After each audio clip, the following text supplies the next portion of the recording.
नमस्कार मित्रांनो, आज आपलं स्वागत आहे. आपण मागील 2 व्हिडिओमध्ये इक्विटी मार्केटमध्ये किंवा शेअर मार्केटमध्ये जे इम्पोर्टंट घटक असतात त्याच्याबद्दल चर्चा केली होती. 3 आयस. आईस्क्रीम आठवली का? आईस्क्रीम हो, चला. इश्युअर्स, इन्व्हेस्टर्स याच्याबद्दल आपण मागील 2 व्हिडिओमध्ये चर्चा केलेली आहे, व्हिडिओ केलेले आहे. आठवत नसेल तर जाऊन बघा. आता आपण सुरुवात करतोय इंटरमिडियरीज जे मध्यस्थ असतात मार्केटमध्ये, जे मदत करतात. ते खूप सारे लोक असतात. एक-एक करून सुरुवात करतोय. आजचा आपला विषय आहे स्टॉक एक्सचेंज. हो, स्टॉक एक्सचेंज काय असते? आता भारतातल्या कुठल्याही व्यक्तीला जर विचारलं तर बऱ्यापैकी लोकांना माहिती असतं, की भारतामध्ये 2 स्टॉक एक्सचेंजेस आहेत. एक नॅशनल स्टॉक एक्सचेंज, एक बॉम्बे स्टॉक एक्सचेंज. पण ही माहिती अपुरी आहे. मित्रांनो, भारतामध्ये आजपर्यंत किंवा आजच्या स्टेटला 7 स्टॉक एक्सचेंजेस आहेत. 7 हो. त्याची लिस्ट सेबीच्या वेबसाईटला आहे किंवा आपण आपल्या डिस्क्रिप्शनमध्ये पण टाकूया, हरकत नाही. आणि याच्या अगोदर याच्यापेक्षा जास्त स्टॉक एक्सचेंजेस होते. 28 स्टॉक एक्सचेंजेस आजपर्यंत भारतात बंद झालेले आहेत. त्याची लिस्ट वेबसाईटला आहे. बरं, स्टॉक एक्सचेंज काय आहे? हे वेगळं काही नसून एक छोटंसं मार्केट प्लेस आहे, की जे डिजिटल स्वरूपात आपल्या समोर आलेलं आहे. हे काय करतं?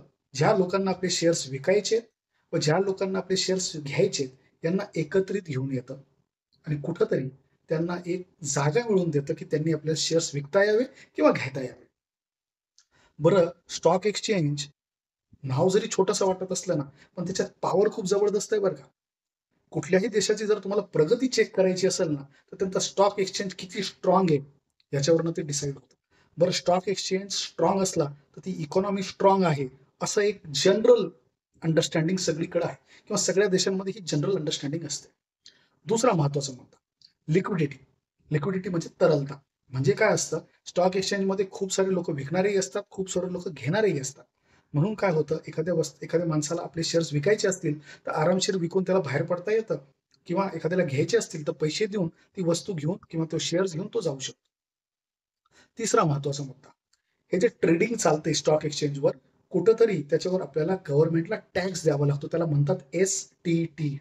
ओके. या एस-टी-टीवर हा जो टॅक्स पूर्ण जमा होतो, हे कुठेतरी आपल्याकडेच परत कुठल्या ना कुठल्या स्वरूपात, डेव्हलपमेंटच्या स्वरूपात आपल्याकडे येतं. त्याला सिक्युरिटीज ट्रान्झॅक्शन टॅक्स, एस-टी-टी असं म्हटलं जातं. दुसरा महत्त्वाचा मुद्दा. दुसरा कसला? चौथा महत्त्वाचा मुद्दा. कुठेतरी एक आपल्याला इन्व्हेस्टमेंटचं एक नवीन एव्हेन्यू ओपन करून देण्यासाठी स्टॉक एक्सचेंजचा खूप महत्त्वाचा रोल प्ले होतो. आणि एक इक्विटी कल्चर आपल्या देशात स्प्रेड व्हायला पाहिजे, याच्यासाठी स्टॉक एक्सचेंजचं महत्त्व खूप आहे. प्रत्येक देशात स्टॉक एक्सचेंजमध्ये किंवा शेअर मार्केटमध्ये डायरेक्ट, इनडायरेक्ट इन्व्हेस्ट करायचं प्रमाण खालीवरती आहे.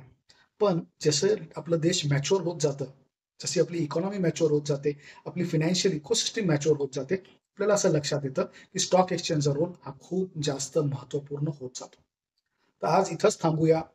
परत भेटूया. तोपर्यंत व्हिडिओ परत एकदा जाऊन बघा. मित्रांना सांगा, हे आपल्यासाठी चाललेलं आहे. आवडलं असेल म्हणजे व्हिडिओ आवडला असेल तर लाईक करा, शेअर करा, सबस्क्राईब करा. सगळ्यात महत्त्वाचं सांगायचं राहून गेलं बघा आज पण. भेटत राहा.